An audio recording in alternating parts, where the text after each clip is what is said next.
अस्सलाम वालेकुम। कैसे हैं आप सब लोग? उम्मीद करती हूँ कि सब ठीक होंगे। अल्हम्दुलिल्लाह मैं भी ठीक हूँ। और सुबह हो गई थी, सुबह सुबह मैं किचन में आई हूँ और बहुत ज़्यादा मैस हो चुका था। बर्तन भी इधर उधर बिखरे हुए थे और चीज़ें जो थी ना वो काफ़ी समेटने वाली थी, क्योंकि रात को बस मेरे पास इतना टाइम नहीं था कि मैं ना सारा ऑर्गेनाइज़ करके सोऊं किचन को। तो अब मैं एंटर हुई है ना हूँ, तो फिर मैंने अब बनाना था खाना। तो पहले मैंने सोचा कि मैं पहले सारी ना थोड़ी सी चीज़ें जो हैं वो समेट लूँ। तो बर्तनों का भी काफ़ी अंबार लग जाता है, निकलते रहते हैं, तो फिर वो भी थोड़ी देर के लिए मैंने साइड पे किए हैं, फिर निकाल लेंगे जैसे जैसे ज़रूरत पड़ेगी। फ़िलहाल के लिए बहुत ज़्यादा जो बर्तनों वाला रैक था ना वो भरा हुआ था, तो फिर मैंने कुछ निकाल के और साइड पे रख दिए हैं। उसके बाद बाकी जो चीज़ें कुछ सौदा वगैरह था, ग्रॉसरी वगैरह थी, वो आई हुई थी और उसको भी मैंने साइड पे लगाना था। वो भी ऐसे ही शॉप पर आके पड़ा हुआ था, तो उसमें से जो जो चीज़ें ख़त्म हुई हुई थी वो मैंने निकाल ली और उनको उनकी डिब्बों में डाल दिया था। और बाकी जो चीज़ें थी वो मैंने साइड पे फ़िलहाल के लिए रख दी, क्योंकि इस टाइम मैं उठती हूँ, किचन में आती हूँ ना, तो बच्चों के मैंने स्कूल जाने की तैयारी और उनके नाश्ता और लंच बॉक्स के लिए मैं आती हूँ किचन में। तो इस टाइम मेरे पास इतना टाइम नहीं होता कि मैं सारे काम कर लूँ, मतलब किचन जो है वो मैं ऑर्गेनाइज़ करती फिरूँ और सफाई करती फिरूँ। वैसे मेरी किचन ऑर्गेनाइज़ होने वाली है, इसकी डीप क्लीनिंग होने वाली है, जो कि मैं सोच रही हूँ मैं करूँ, लेकिन मैं फ़िलहाल इसी वजह से चुप हो जाती हूँ क्योंकि बहुत ज़्यादा अभी भी गर्मी है। तो मैं सोच रही हूँ कि थोड़ा सा मौसम चेंज हो जाए तो फिर बंदा इजीली इसे सारा इसकी डीप क्लीनिंग कर सकता है। तो इस वजह से मैं खामोश थी, अदरवाइज़ इसका भी काफ़ी सेटिंग होने वाली थी। तो यहाँ मैंने बना लिए थे गोभी वाले पराठे, टेढ़े मेढ़े से और अजीब से बने हुए थे, लेकिन खैर ये थोड़े से मुश्किल होते हैं बनाने, तो इस वजह से ये ऐसे बने थे। उसके बाद फिर मैं अफ़ान को स्टॉप पे छोड़ने आ गई थी। आज हम जल्दी निकल आए, अभी तक रिक्शा नहीं आया था। तो फिर 2 मिनट मैं अपनी सिस्टर के घर चली गई और अफ़ान भी मेरे साथ ही था। तो अब आ गया था रिक्शा और अब ये जा रहा था। उसके बाद आज हमने लेके जाना था शाहबान को हॉस्पिटल, इसका एक्सरे करवाना था पाँव का, क्योंकि कल से इसका बड़ा रोला था, क्योंकि इसे बहुत पेन था और बड़ा अजीब सी इसकी सिचुएशन थी। तो हमें डाउट था कि कहीं पाँव अभी तक भी उसका कोई ना कोई जोड़ निकल गया, तो दोबारा हम करा लेते हैं चेक। तो हम हॉस्पिटल गए तो बहुत ज़्यादा रश था और हमें लगा कि यहाँ ना बहुत ज़्यादा टाइम वेस्ट होगा हमारा, तो इस वजह से फिर हम उधर ही आ गए जहाँ से हमने पहले चेक कराया था, क्योंकि ये हड्डी का मसला जो है ना, ये हड्डी के एक्सपर्ट ही जोड़ सकते हैं और देख सकते हैं, तो इसलिए हमने प्रेफर इधर ही किया हुआ है।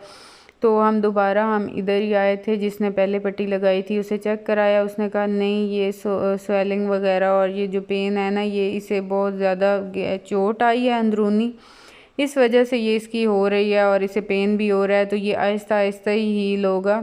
तो ये बस चले नहीं और 5 दिन के बाद पट्टी अगेन करानी है, तो इसके चलने का एहतियात करें, तो बाकी इंशाल्लाह ठीक हो जाएगा।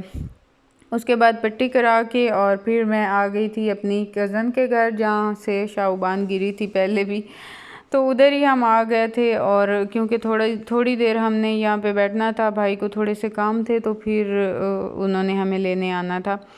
तो हम नाश्ता भी नहीं करके आए थे, तो इस वजह से फिर आके यहाँ हमने नाश्ता भी किया और शाहबान आके उसी झूले पे बैठ गई आते साथ ही जिससे वो गिरी थी। ये तो हाल है बच्चों का ज़रा। मैं तो सोचा था कि ये उसके नज़दीक ही नहीं जाएगी, लेकिन ये बिल्कुल मेरी ना सोच के अपोजिट था कि शाहबान आते साथ ही उसी झूले पे बैठ गई थी और उसे फील ही नहीं हो रहा था कि ये कोई गलत मैं कर रही हूँ।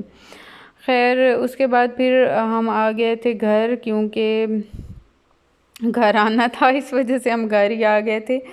और यहाँ आके फिर क्योंकि बिल्कुल ही दोपहर को ही आए थे, खाना बनाने का तो टाइम ही नहीं था मेरे पास, तो फिर मैंने ये बच्चों को ब्रेड बना के दे दिए थे, बस ऐसे ही ना, उसमें थोड़े से दूध गरम में ना इसे चीनी मिला के, गरम दूध इस वजह से था क्योंकि मैंने अभी बॉईल किया था और वैसे भी इसमें थोड़ा सा नीम गरम ही डालते हैं, तो ये भी बहुत अच्छी सी बन जाती है, बच्चों के लिए अच्छी होती है, उन्हें पसंद आती है। अक्सर मेरा खाने के बाद मीठा खाने को दिल करे तो फिर कोई चीज़ और अवेलेबल ना हो तो मैं यही बना लेती हूँ। ये बहुत मीठी सी और अच्छी सी बन जाती है क्योंकि इसमें चीनी भी होती है ऐड, और ऊपर से दूध और ये बहुत सॉफ्ट सी और मज़े की बन जाती है। तो फिर मैं भी अक्सर ये खा लेती हूँ, तो आज बच्चों का भी यही मैंने बना के दे दिया था।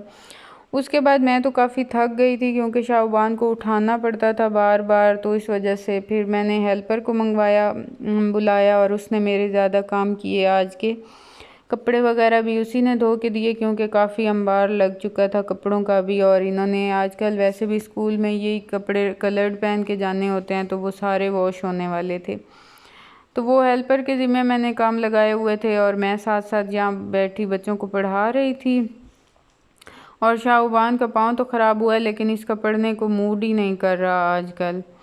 तो काफ़ी टाइम हो गया था मैं इन्हीं को पढ़ाती रही थी। फिर मैं अम्मी लोगों के घर से आई खाने का पता करने, वैसे भी उन्होंने तंदूर पे रोटी लगाई हुई थी मेरी, और सालन भी मैंने चेक किया तो इनके चने और चिकन बने हुए थे, तो मैंने यहीं से सालन भी ले लिया था क्योंकि मैंने तो आज बनाया नहीं था, बस टाइम ही नहीं मिला और मूड ही नहीं किया। आज मैं काफ़ी थक गई थी शाहबान की वजह से, क्योंकि इसे हॉस्पिटल ले जाना और इस वजह से ना बड़ा वो था, मैं हो गई थी। और इस टाइम फिर जब बच्चों को पढ़ाती हूँ ना, तो वैसे भी मेरा जो है वो काम हो जाता है, क्योंकि बहुत मुश्किल है इन दो बच्चों को पढ़ाना प्रॉपर। एक तो बच्चे होते हैं ना कि वो थोड़े से लेज़ी होते हैं और पढ़ने में बड़ा वो तंग करते हैं, इसी तरह का मेरे बच्चों का भी हाल है। पढ़ते तो अच्छा है लेकिन बहुत तंग करते हैं पढ़ते हुए, बस लेज़ी, और बड़ी मुश्किल से बहुत सर खपाना पड़ता है। और फिर ना मेरा तकरीबन 1-2 किलो जो है ना वो खून ही ज़ाया हो जाता है, मतलब सूख जाता है समझेंगे इनको पढ़ाने में ही। तो फिर मेरी एनर्जी लेवल बहुत डाउन हो जाता है, इस वजह से फिर मैं ना जो जो कर सकती हूँ इस टाइम फिर वही इजीली करती हूँ। अब मैं आई थी अपना व्लॉग एडिट करने, और व्लॉग भी प्रॉपर मेरा आज इसी रोले में नहीं बन सका। डेली व्लॉगिंग जो है ना ये बहुत मुश्किल होती है, ये इतनी आसान नहीं है जितनी आप लोगों को देख के नज़र आ रही होती है और आप लोगों को लग रहा है कि ये बहुत इजी है, क्योंकि पूरे दिन की जो रूटीन होती है ना उसे सिर्फ एंड पे 8 मिनट में कन्वर्ट करना होता है, और 8 मिनट भी निकालना पूरे दिन में बहुत मुश्किल होता है रूटीन के। तो हर डे जो है वो सेम नहीं होता, डिफरेंट होता है हर दिन ज़िंदगी का। तो उसमें व्लॉग भी कभी अच्छे बन जाते हैं तो कभी अच्छे नहीं बनते, एक जैसे अच्छे मतलब डेली की बेस पे नहीं होते। तो बस कोशिश करते हैं अल्लाह कामयाब करे। यही थी मेरी आज की वीडियो, आई होप कि आप लोगों को पसंद आई होगी। अगर पसंद आई हो तो लाइक और सब्सक्राइब ज़रूर कीजिएगा। अपना रखिएगा ढेर सारा ख्याल, मुझे रखिएगा दुआओं में याद। मिलेंगे नेक्स्ट व्लॉग में। अल्लाह हाफिज़।